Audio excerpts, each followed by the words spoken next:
That's right, it's that time. Of course, we're getting to the end of the year, which means it's time for every single person who has some form of platform to put out their best categories or like their wrestling awards at the end of the year, and everyone can argue at each other. That's right, I'm doing an end of year awards thing for professional wrestling because I feel like, hey, you know what, if anyone can do it, I feel like I'm pretty good at giving my honest opinions and then also annoying people in the process. So there's a few categories that I'm not going to give like a lineup because I'll give you my thought process on each like category, but there's some that I just kind of want to, you know, just give my overall thoughts on just as one individual thing. So that's like the one to watch, the most underrated of the year, and gimmick of the year. So let's just get into it. So the one to watch for 2025, I've actually thought about this for quite a bit because I'm like, there's a few people cropping up that I think could be the ones to watch.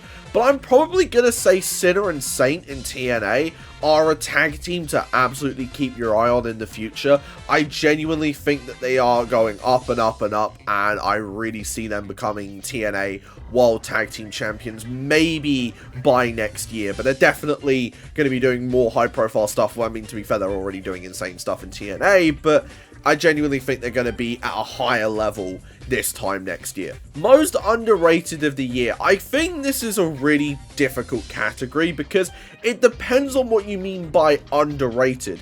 Is it underrated by the people, underrated by the company, or just sort of like overall underrated? So someone who's not being used by the company and people are also like, they're underrated. Because my mind will always, and it doesn't matter what he's doing, my mind will always go to Chad Gable. It will always go to Gable. You know what? I've thought about it, and I'm actually going to go ahead and just 10 toes down. Chad Gable, most underrated of the year. I know he was doing a lot of high-profile stuff at the beginning of the year, but we can pretty much just gather that that's mainly down to them trying to get him on a new contract, and then as soon as that happened, he's kind of just doing stuff with American Made, which is still good, but from going from being like the guy that everyone thought was going to beat Gunter to just sort of being on Raw every week, it's a bit of a steep climb, and I hope that they realize what they have with Gable. I really hope that they do. Some people that came in my mind, Steve Macklin, but to be fair, I say that every year that he's not TNA World Champion again. People Mike Bailey, but I realize obviously he had the X Division title run this year, so, you know, whilst that wasn't necessarily like the longest run, he still got recognition in TNA this year. You could, I would have said Subculture, but I haven't seen them wrestle this year, so I honestly don't know. And speaking of Subculture, Danny Luna could have been on there too. I think she's great. Obviously, she's doing stuff for Spitfire, but, you know, Danny Luna's great and should probably be TNA Women's Champion soon. Not like super soon, but she should probably be getting pushed to that level relatively soon. Gimmick of the year. Now, this is a tricky one, right? Because we've got the likes of Joe Hendry, the Outrunners, you know, those are two front runners. Timeless Tony Storm's always going to be up there. Like, they're probably my three. I would probably say, if you said those three, I'd say Timeless Tony Storm. I think Timeless Tony Storm is probably one of the best gimmicks we've had in ages. Probably one of the best women's gimmicks probably of the last decade. Don't shoot me, okay? Rosemary's great, but, you know, Timeless Tony Storm's just something else. So we're going to start with Tag Team of the Year. Now, I've put at least 4 offerings for every category. Some were trickier to determine than others, and some I'm very biased, right? Like, I'm kind of fixing the lists as I go now as well, because I'm like, I don't know. But let's get on to Tag Team of the Year. So my 5 were the Motor City Machine Guns, ABC, Fraxium, Young Bucks, and The System.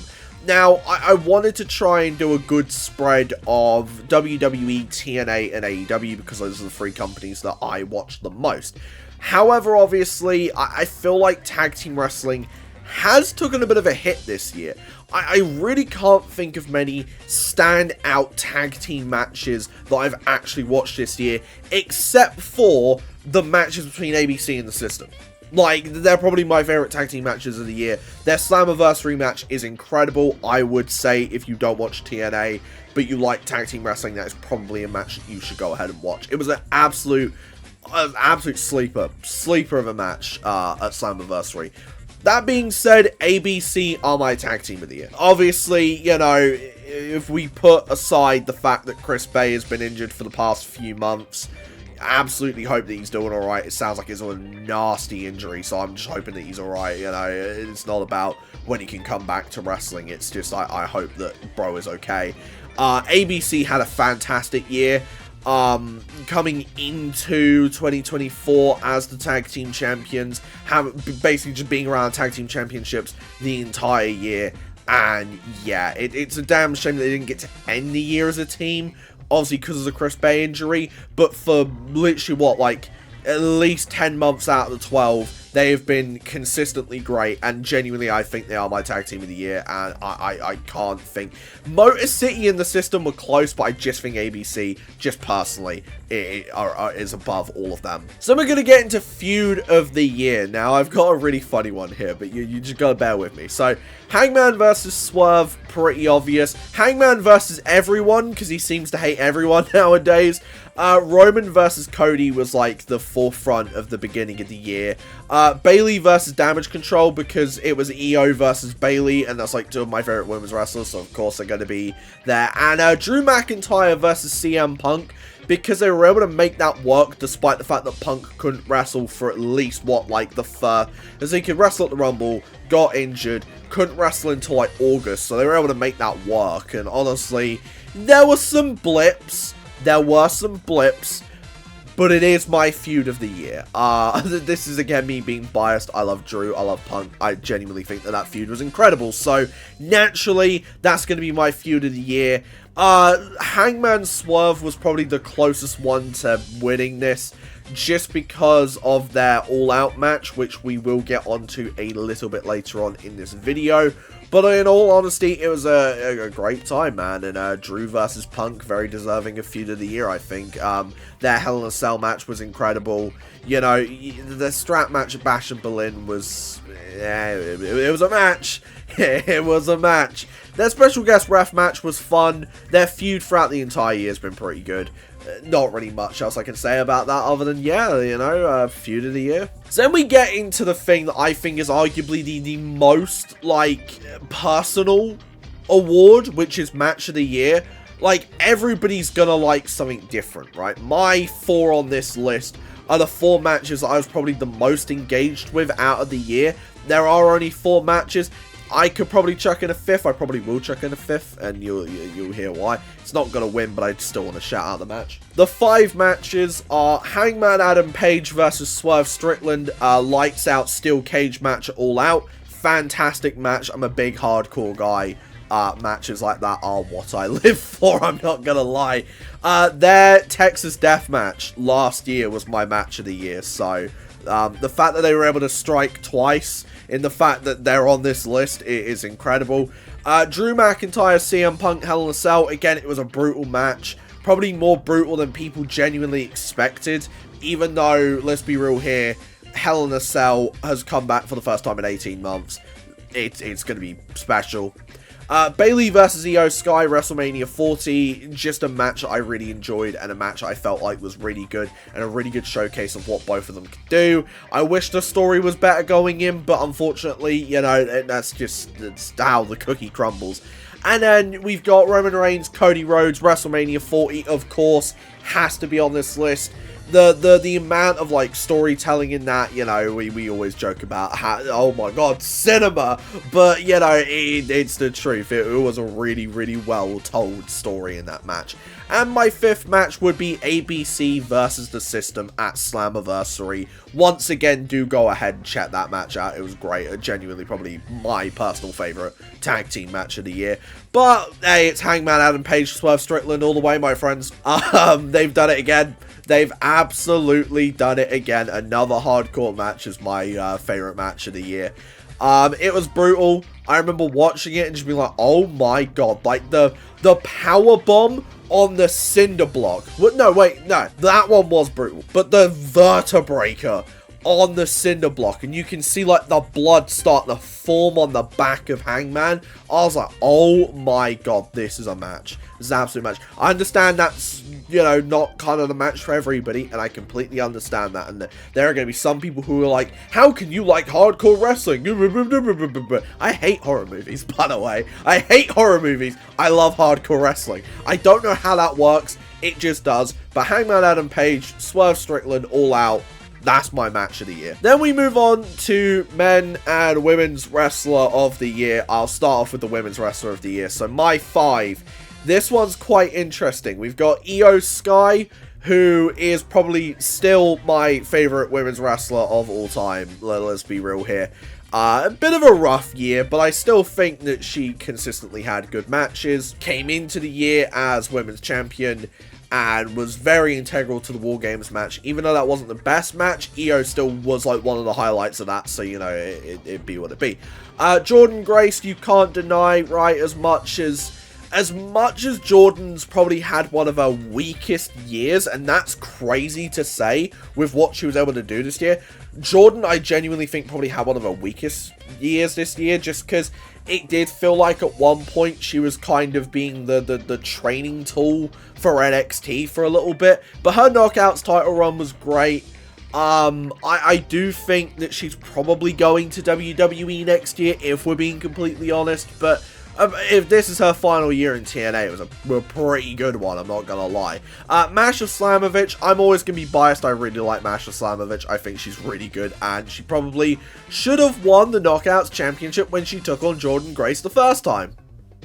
Yeah, I'm gonna keep saying it. I'm gonna keep saying it. I hope her reign's good. It's been decent so far, but let's keep it going. Timeless Toni Storm. You know, what is, you know, what's there to say, really? Like, Toni Storm had a phenomenal year this year. You know, we can talk about the AEW Women's Division all we want. We can talk about the lack of time and whatnot. But Toni Storm always made her minutes count. And I think we're just kind of waiting for her to come back, even though she's retired. I don't think she is. I think that's a storyline thing, and I think she'll be back eventually. And then Mariah May, who came into AEW and has immediately, she immediately improved the Toni Storm act, made that feel bigger than it was last year, and ever since then, sure, maybe her women's world title run hasn't been the greatest. That's not really on her. She's still having decent matches. But I think that storyline between her and Toni Storm could have been one of my feuds of the year, if I'm being completely honest. I just think that, unfortunately, the aftermath kind of lowers it a little bit. That being said, I'm probably going to give Women's Wrestler of the Year to Toni Storm. I think that Toni absolutely showed up and showed out, and proved that just because she has an interesting gimmick that's a little bit wacky and a little bit whimsical, that doesn't mean you can't have good matches and you can't tell good stories. I hope she comes back soon. More than deserving of Women's Wrestler of the Year, if I'm being completely honest with you. And then Men's Wrestler of the Year. Now, I'm just going to keep it real. I'm going to say 5 names. If you don't agree with these 5 names, I'm sorry. I'm not the person for you. Alright, but hear me out here. Gunther, Cody Rhodes, Will Ospreay, Josh Alexander, Swerve Strickland. They're the 5 guys I've been watching the most consistently this year. Gunther, again, a bit of the Mariah May effect. You can say what you want about his world title run, but at the beginning of the year, the world was Gunther's. And that's just absolutely a fact, right? Cody Rhodes has had a fantastic year. Again, you can say what you want about his world title run at times, and you can say what you want about the fact that he does feel like a little bit of a background player in certain feuds that he's been in, but he's still incredible. Yeah, he's had an incredible year. Will Ospreay, what is there to say? He's come in and he's just delivered some of the best matches in AEW and has consistently proven that he can be that top guy. They just need to actually capitalize and put the world title on him at some point, maybe next year. Josh Alexander, whilst not being the TNA World Champion this year, still made TNA feel like his company and feel like, you know, he is Mr. TNA. I'm gonna absolutely miss him when he does leave in February, it sounds like, because, you know, you don't say that you're exploring your options and that you're going to be a free agent in February if you're not going to be a free agent in February. And Swerve, well, Swerve had an incredible year, riding the wave of momentum that he gained in 2023 all the way to the AEW World Championship. And whilst his reign might not have been as long as some people would have hoped, I do still think that he benefited a lot from being the world champion and having some really high profile matches. That being said, I think begrudgingly, and you'll, when I say it, let me explain why. Begrudgingly, I have to give this to Will Ospreay. I'm going to say I have not been a fan of Will Ospreay's for the longest time. When I first kind of saw him in sort of like 2016, 2017, he just was not my cup of tea at all. Then I started kind of watching some of his stuff in New Japan every now and then. I don't watch New Japan all the time, but I'll tune in if there's like a match I really want to see. And some of those matches were Ospreay matches, and he's just kind of been slowly growing on me as the year goes on, and I genuinely think he is probably the best men's wrestler going right now, and he's my personal men's wrestler of the year. So that is my end of year awards for professional wrestling. Be sure to give your thoughts in the comments. How wrong am I? How wrong am I, right? Like, hey, I ain't put Roman on the list. I ain't put Punk or Drew or Seth or anybody like that on the list. Let me know who you think your wrestlers of the year are, what your match of the year is. If you want to go through every single category and give your picks, let me know in the comments below. See ya!